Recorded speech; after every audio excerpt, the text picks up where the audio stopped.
سورۃ الحج آیت نمبر 30۔ اعوذ باللہ من الشیطان الرجیم، بسم اللہ الرحمن الرحیم۔ ذلك ومن يعظم حرمات اللہ فهو خیر له عند ربه وأحلت لكم الأنعام إلا ما يتلى عليكم فاجتنبوا الرجس من الأوثان واجتنبوا قول الزور حنفاء لله غير مشركين به ومن يشرك بالله فكأنما خر من السماء فتخطفه الطير أو تهوي به الريح في مكان سحيق۔ صدق الله العظيم۔ ذلك ومن يعظم حرمات الله، ذلك یہ بات تو معلوم ہو چکی، وَمَن يُعَظِّمْ حُرُمَاتِ اللہ، جو اللہ جل شانہ کی محترم یا قابل احترام اشیاء کی تعظیم کرے گا، اللہ جل شانہ کے محترم اشیاء کی تعظیم کرے گا، فَهُوَ خَيْرٌ لَهُ، تو وہ اس کے حق میں بہت بہتر ہے، عند ربہ، اس کے رب کے ہاں۔ وَأُحِلَّتْ لَكُمُ الْأَنْعَامُ، اور حلال کیے گئے ہیں تمہارے لیے جانور، إِلَّا مَا يُتْلَى عَلَيْكُمْ، سوائے ان جانوروں کے جن کے تمہارے اوپر تلاوت کی جائے گی۔ فَاجْتَنِبُوا الرِّجْسَ مِنَ الْأَوْثَانِ، پس آپ بتوں کی گندگی سے اپنے آپ کو بچا کے رکھیں۔ وَاجْتَنِبُوا قَوْلَ الزُّورِ، اور جھوٹی بات سے اپنے آپ کو بچا کے رکھے، اجتناب کر لو، دور رہو۔ حنفاء للہ، اللہ کے لیے یکسو ہو کے، غیر مشرکین بہ، اس کے ساتھ شریک ٹھہرانے والے نہ ہوں۔ وَمَن یشرک باللہ، اور جو اللہ کے ساتھ شریک ٹھہراتا ہے، فَکَأَنَّمَا، پس گویا کہ وہ شخص خر من السماء، وہ بہت بڑی بلندی سے گر گیا، فتخطفہ الطیر، پھر اچک لیتے ہیں اس کو پرندے، او تہوی بہ الریح، یا ہوا اس کو پھینک دیں، فی مکان سحیق، دور کسی جگہ میں۔ ذالک، یہ بات معلوم ہو چکی۔ وَمَن يُعَظِّمْ شَعَائِرَ اللّہ، جو اللہ کے شاعر کی تعظیم کرے گا، فَإِنَّهَا مِن تَقْوَى الْقُلُوبِ، تو یقیناً یہ دلوں کی پرہیزگاری کی بات ہے۔ لَكُمْ فِيهَا مَنَافِعُ إِلَىٰ أَجَلٍ مُّسَمًّى، تمہارے لیے اس کے اندر منافع ہیں، نفع کی چیزیں ہیں مقررہ وقت تک۔ ثُمَّ مَحِلُّهَا إِلَى الْبَيْتِ الْعَتِيقِ، اور پھر اس کے اتارنے کی جگہ جو ہے وہ پرانا گھر ہے یا آزاد گھر ہے۔ ماقبل یہ بات معلوم ہو چکی، اللہ جل شانہ نے بیت اللہ کی تعمیر کے حوالے سے ابراہیم علیہ السلام کو وہ جگہ بتا دی، اور ابراہیم علیہ السلام کے ہاتھوں اس کی تعمیر کر دی۔ پھر اللہ جل شانہ ابراہیم علیہ السلام کے ذریعے سے لوگوں کو اعلان کر چکے کہ آپ حج بیت اللہ کر لیں۔ اس کے بعد قربانی کے حوالے سے احکام بتائیں گے۔ آج کی آیت مبارکہ میں اللہ جل شانہ مزید کچھ احکام بیان فرمانا چاہتے ہیں۔ اللہ فرماتے ہیں ذالک، یہ بات پہلے معلوم ہو چکی کہ بیت اللہ کی تعمیر ہو چکی اور بیت اللہ کی زیارت کا حکم دیا گیا اور قربانی کے بارے میں بتایا گیا۔ وَمَن يُعَظِّمْ حُرُمَاتِ اللہ، یہ یاد رکھیں، جو اللہ جل شانہ کے محترم اشیاء کی تعظیم کرے گا، جن چیزوں کو اللہ نے قابل احترام بنایا ہے، جو اس کی تعظیم کرے گا، فَهُوَ خَيْرٌ لَهُ عِنْدَ رَبِّهِ، تو اس کے رب کے ہاں وہ اس کے حق میں بہت بہتر ہے۔ اب اللہ جل شانہ نے کن چیزوں کو قابل احترام بنایا ہے؟ چونکہ مسئلہ حج کا چل رہا ہے، اس سے متعلق چیزیں ہیں، صفا ہے، مروہ ہے، عرفات ہے، منا ہے، اب اس کے ساتھ بیت اللہ ہی ہے۔ تو چونکہ یہ اللہ جل شانہ قابل احترام جگہ بنائے ہوئے ہیں، پھر اس کے ساتھ ساتھ بیت اللہ کی شاخ مساجد ہے، مساجد کی تعظیم کرنا، اس لیے اللہ جل شانہ فرماتے ہیں جو اللہ کے محترم اشیاء، جن چیزوں کو اللہ نے قابل احترام بنایا، اس کی تعظیم کرے گا۔ اب ہم دیکھیں کہ بیت اللہ اور اس کی تمام شاخ مساجد، اللہ نے اس کی تعظیم کا حکم دیا ہے، اس لیے مساجد کو آباد کرنے والے لوگ وہ ہیں جو اللہ پر ایمان رکھنے والے ہیں، روز آخر پر ایمان رکھنے والے ہیں۔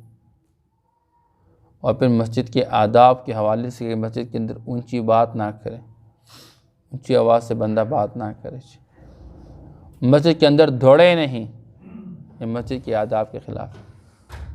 مسجد کے اندر بلا ضرورت کھائے نہیں، پیے نہیں، سوئے نہیں، جب تک مسجد کے ساتھ متعلق کوئی کمرہ، کوئی حال موجود ہو، اگر بندے کو ضرورت ہو سوئیں تو وہیں پر سوئیں، کھائیں تو وہیں پر کھائیں۔ ہاں الگ بات ہے اعتکاف لوگ مسجد میں کرتے ہیں، پھر وہ ضرورت بن جاتی ہے، اور ضرورت کی وجہ سے پھر اس وقت مسجد میں کھا سکتا ہے، پی سکتا ہے، سو سکتا ہے۔ تو اللہ جل شانہ فرماتے ہیں جو اللہ جل شانہ کے محترم اشیاء کی تعظیم کرتا ہے تو یہ اس کے حق میں بہت بہتر ہے اس کے رب کے ہاں۔ اس لیے مسلمانوں کو چاہیے حج کے موقع پہ ان چیزوں کو قابل احترام سمجھیں، ان کو عظمت کی نگاہ سے دیکھیں۔ آج اللہ معاف کر لے، ہم اپنے ذاتی گھر کے حوالے سے تو لڑنے کے لیے تیار ہوتے ہیں، معمولی بات آ جائے مسجد کی آواز، او جی مسجد کا دیوار جو ہے باہر نکلا ہوا ہے، اور مسجد جو ہے یہ غلط جگہ بنا دی گئی ہے جی۔ لوگ ذات کی پراپرٹیاں بنا لیتے ہیں وقف املاک کے اندر، اس کو کوئی کچھ نہیں کہہ سکتا، لیکن ایک جگہ پر لوگوں نے ضرورت کے درجے میں مسجد بنا کے رکھی ہوئی ہے، اور اس کو گرانے کے لیے کھلے عام لوگ چل رہے ہیں جی، اور گرا بھی رہے ہیں جی۔ ایک ایک جگہ پہ 20 مساجد گرائے گئے، حالانکہ اس کے مقابلے میں کتنی ساری چیزیں اس طرح کی پراپرٹیاں بنائی گئی ہیں، اور لوگ اس کے بعد کچھ نہیں کہہ سکتے۔ تو اللہ جل شانہ فرماتے ہیں ان کی تعظیم کا حق ہے، اور یہ اللہ کے ہاں بہتر بندے کے حق میں۔ وَأُحِلَّتْ لَكُمُ الْأَنْعَامُ، اللہ جل شانہ فرماتے ہیں آگے تمہارے لیے قربانی کے موقع پہ، چونکہ حج سے متعلق احکام میں قربانی ہے، اور قربانی کے لیے تمہارے لیے جانوروں کو حلال قرار دیا گیا ہے، جو بنیادی طور پر 4 قسم کے جانور ہے قربانی کے حوالے سے، اونٹ اونٹنی ہے، گائے بیل ہے، بکرا بکری ہے، اور اس طرح جو ہے دمبا ہے، بیڑ۔ تو اللہ جل شانہ نے تمہارے لیے ان کو حلال قرار دیا ہوا ہے، الا ما یتلی علیکم، ہاں سوائے ان جانوروں کے جو تمہارے اوپر تلاوت کی جائے گی، جن کے بارے میں تمہیں ممانعات بتا دی جائے گی، اس سے اپنے آپ کو بچا کر کے۔ مردار ہے وہ قابل قبول نہیں ہے، کوئی جانور ہے اوپر سے گر گیا اور مر گیا، کوئی جانور اس کا گلا گھونٹ کے دبا کے جو ہے وہ مارا گیا، یہ قابل قبول نہیں ہے، کیونکہ سورہ مائدہ کے اندر موجود ہے آیت نمبر 3، حرمت علیکم المیتۃ والدم۔ اسی طرح کسی درندے نے کسی جانور پکڑ لیا، زخمی ہو گیا اور بغیر ذبح کے مر گیا، تو اب وہ بھی جائز نہیں تمہارے لیے۔ تو اللہ سے فرماتے ہیں تمہارے لیے جانوروں کو قربانی کے طور پر حلال قرار دیا گیا ہے، اس کی جان قربانی کر لیا کرو۔ اور ہمارے معاشرے کے اندر ذہنیت کیا بنائی جائے، او جی قربانی کی کیا ضرورت ہے جی، اس سے تو پیسے ضائع ہو جاتے ہیں، لوگوں کے اندر خون بہانے کا ایک جذبہ پیدا ہو جاتا ہے، اچھی چیز نہیں ہے جی معاشرے کے اندر۔ اور جس سے جانوروں میں کمی آ جائے گی، جانور ختم ہو جائے، ہر سال قربانی کرو گے جی، حالانکہ اللہ پاک فرماتے ہیں تمہارے لیے جانوروں کو حلال قرار دیا گیا قربانی کے لیے۔ اور آگے اللہ فرماتے ہیں فَاجْتَنِبُوا الرِّجْسَ مِنَ الْأَوْثَانِ، گندگی سے اپنے آپ کو بچا کے رکھو، دور رہو گندگی سے۔ کس چیز کی گندگی سے؟ من الاوثان، بتوں کی گندگی سے اپنے آپ کو بچا کے رکھو، بتوں کے سامنے سجدے، بتوں کی عبادت کرتے ہوئے اس گندگی سے اپنے آپ کو بچا کے رکھو، اللہ ہی کے لیے ہو اور کسی کے لیے نہ ہو۔ ایک لفظ ہے اوثان اور دوسرا ہے اصنام، صنم کی جمع، وہ بھی بت کو کہتے ہیں اور یہ اوثان بھی بت کو کہتے ہیں۔ فرق صرف یہ ہے کہ اوثان وہ بت کہلاتے ہیں جو درخت کی شکل میں، پتھر کی شکل میں، جس طرح کہ ہندو لوگ بھی پتھر کو، درخت کو، پتھر کو چونا لگا لیتے ہیں، رنگ لگا لیتے ہیں، پھر اس کے اوپر جو ہے مختلف قسم کی دہی لگا لیتے ہیں،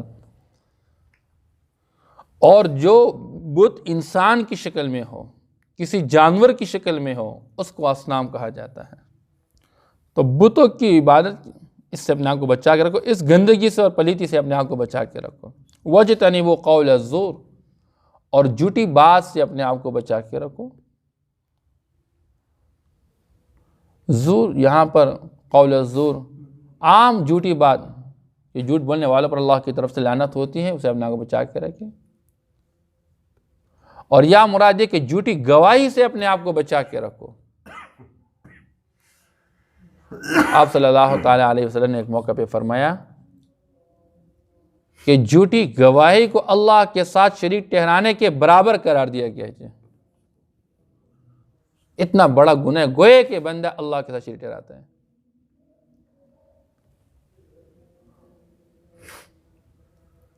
اور حدیث کے حضور پاک صلی اللہ علیہ وسلم بات بیان فرمائی ہے، اچھا ایسے لوگ پیدا ہوں گے کہ وہ گواہیاں دیں گے اور پیسے کی عوض میں دیں گے۔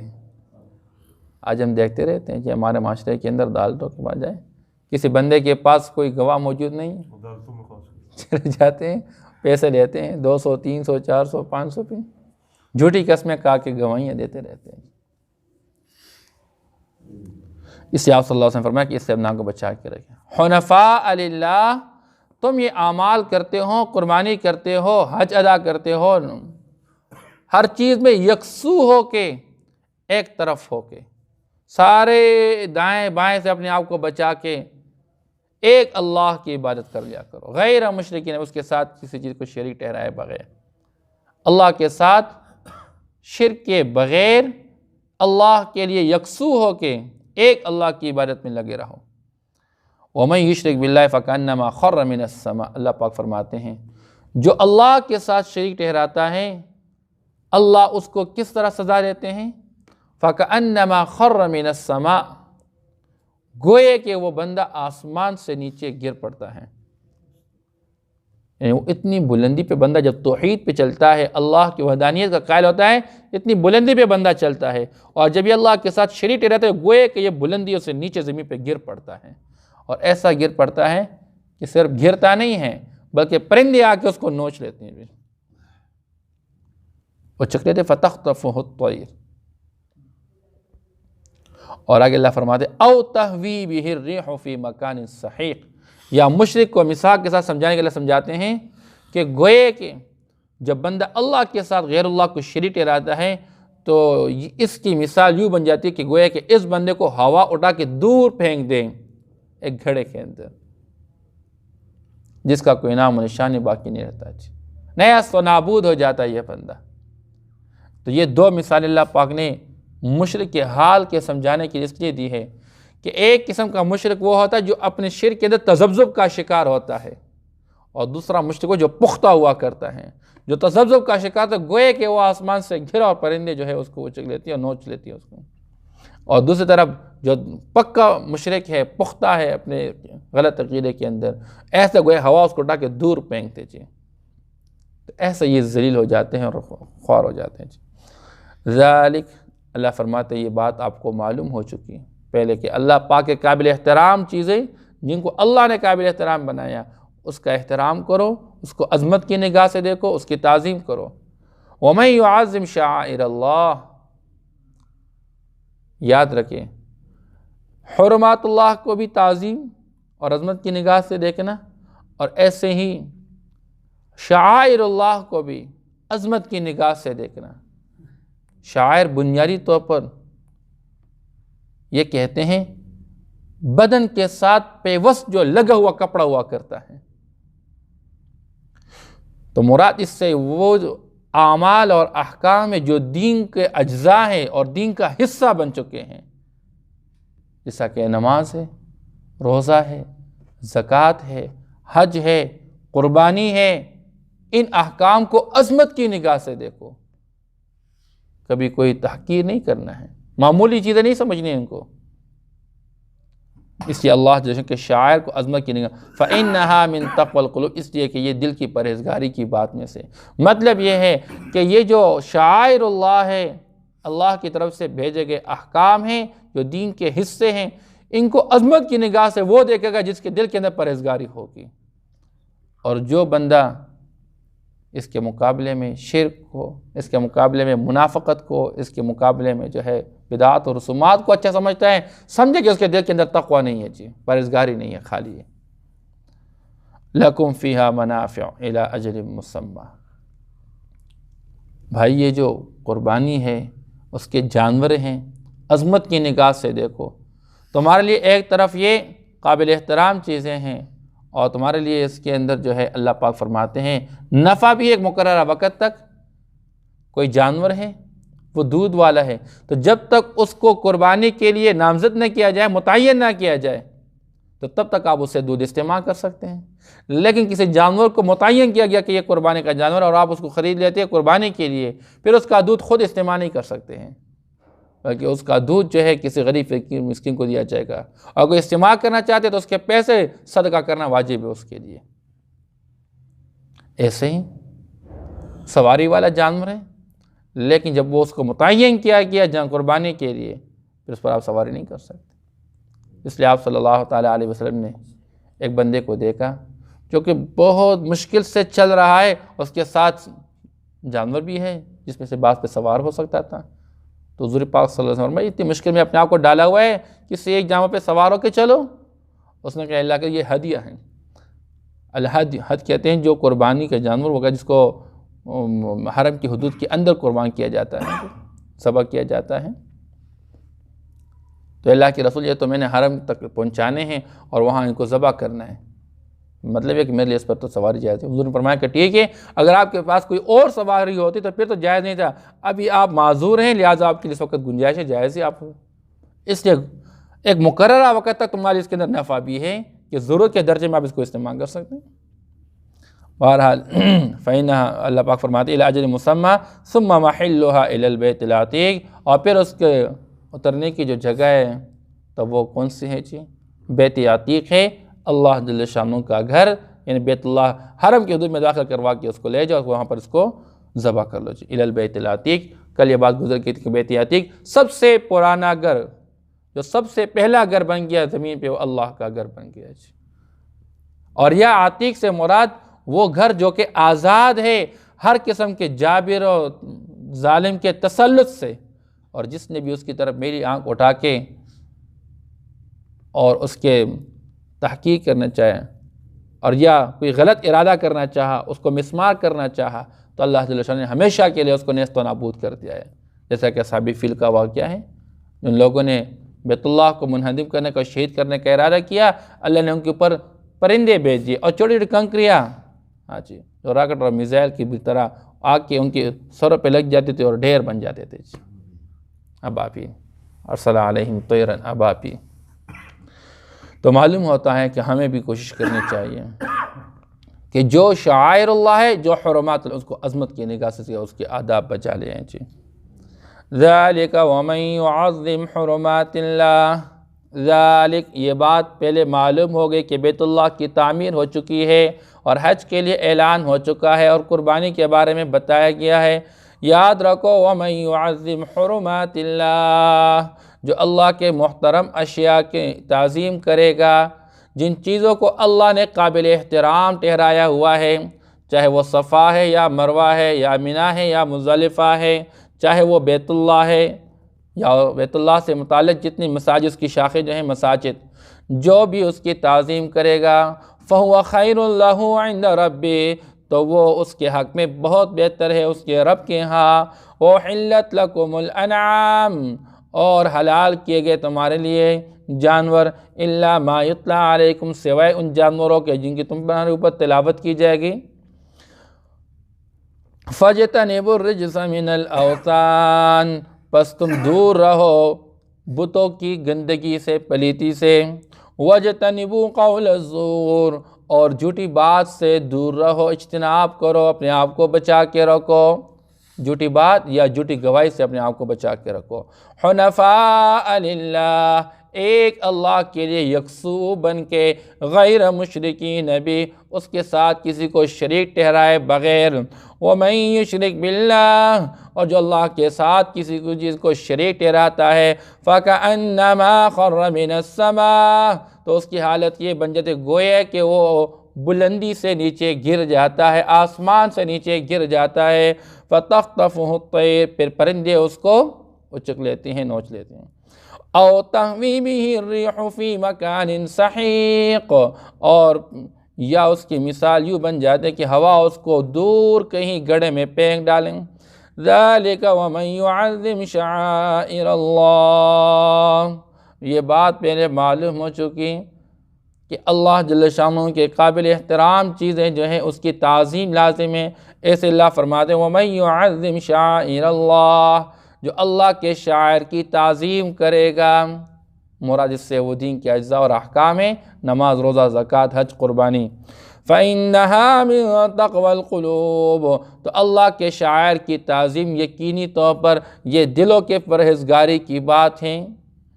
لَكُمْ فِيهَا مَنَافِعُ إِلَىٰ أَجَلٍ مُّسَمًّى، تمہارے لیے قربانی کے جانوروں کے اندر نفع لینا ہے ایک مقررہ وقت تک۔ ثُمَّ مَحِلُّهَا إِلَى الْبَيْتِ الْعَتِيقِ، اور پھر اس کے اترنے کی جگہ جو ہیں وہ پرانا گھر یا آزاد گھر ہے۔